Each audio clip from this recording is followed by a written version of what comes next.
Nice meeting you, Sean. Nice I meeting really you. enjoyed the movie. My husband and I are going through the adoption process right now. Really? So it really hit close to home in so many different ways. Wow, congratulations. Thank you. That's Thank cool. you. You wrote this about your own experience, correct? I did. Is there any hesitation about making it so personal? No, because by the time I had decided to make a movie about it, my family was such a normal, boring, regular family by then that I knew that my family was very secure about it, and I just really wanted to tell a more positive story about foster care and adoption, and it was really important to me, and my family agreed with that. You met with a variety of social workers and foster kids. What did you learn from them about writing these characters specifically for this movie? Oh gosh, do you have all day? I do, no. actually. I learned so much from. We sat down with so many foster adoptive families, so many people who grew up in care, and heard all kinds of stories from the most tragic to the most hilarious and heartwarming and wonderful. And I think the main thing that I learned is that there are no two foster stories that are identical. Everybody has a very different experience and a different story. And that's what was really tough, I think, about putting the movie together, was to kind of boil it down to just only being able to tell one story. But I heard so many amazing stories. When I like that you cover the ups and the downs with it, because there's so much that goes into play that I don't think a lot of people know if they're not going through the adoption experience. So Yeah. I really enjoyed that, and the really inclusive language that you used too about it.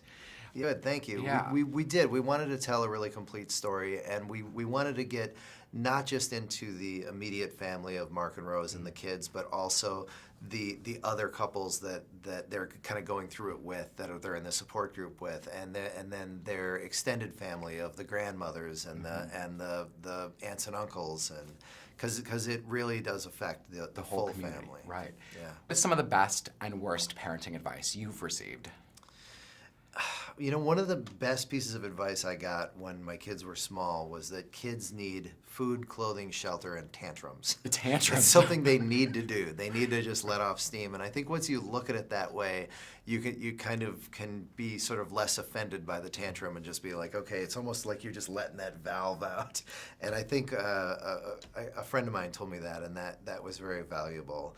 I think, I wouldn't say that I got bad parenting advice necessarily, but I think that I was ashamed when I became a parent about all of the preconceived notions I had about other parents, of like, why are you letting your kid act like that in a restaurant? The parent shaming, yeah. Yeah, and then, I mean, not that I would ever say that to anybody, but that's sort of how I felt. And then my kid would be going crazy in the restaurant. I'd be like, I'm doing the best I can over here.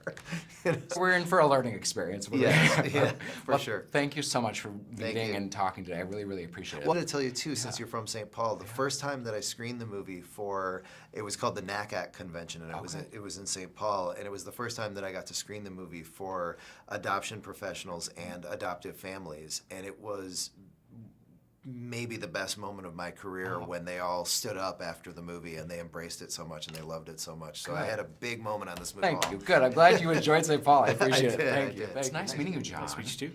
My husband and I are going through the adoption process right now. So great. Instant Family really touched home in a lot of different ways.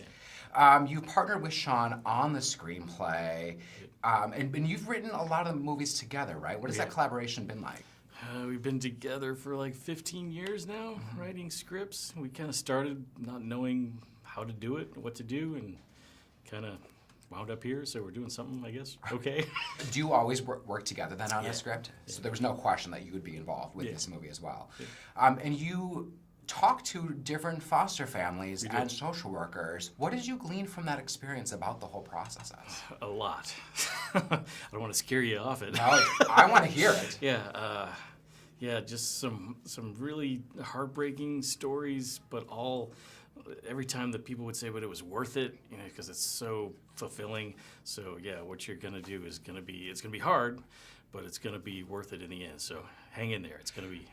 They're gonna have some rough spots. Right, and I like that the movie covered those ups and the downs. Yeah. I mean, there's the tears, there's the laughter, and I like that the movie really represented all of that. Yeah.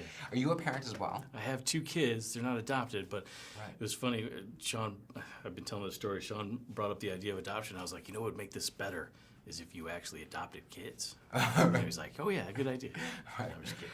What is some of the best and worst parenting advice that you've received? That I've received, I don't know if just to relate to the movie, Sean asked me what it was going to be like to have kids because I had 2 kids already. And I said 2 things: they're loud and they're sticky. But otherwise, they're just kids. If you have valuables, you might want to put them away, but just loud and sticky, and you're good. Okay. As a parent, sometimes kids go and drive you crazy. Yes. And there's a scene in the movie where Mark uses a sledgehammer to kind of just let off steam. What do you do to let off steam in those moments? Yell at my kids? Oh, yell at Yeah. I keep it bottled up inside, and then I let it out on the page, I think. Right. So you use your art writing to really let out the emotion. Yeah, a lot of the stuff my teenager says is what Lizzie says to Drawing from your own life. Exactly. Thank you so much today. It was great meeting you, and I really enjoyed the movie. Thank you.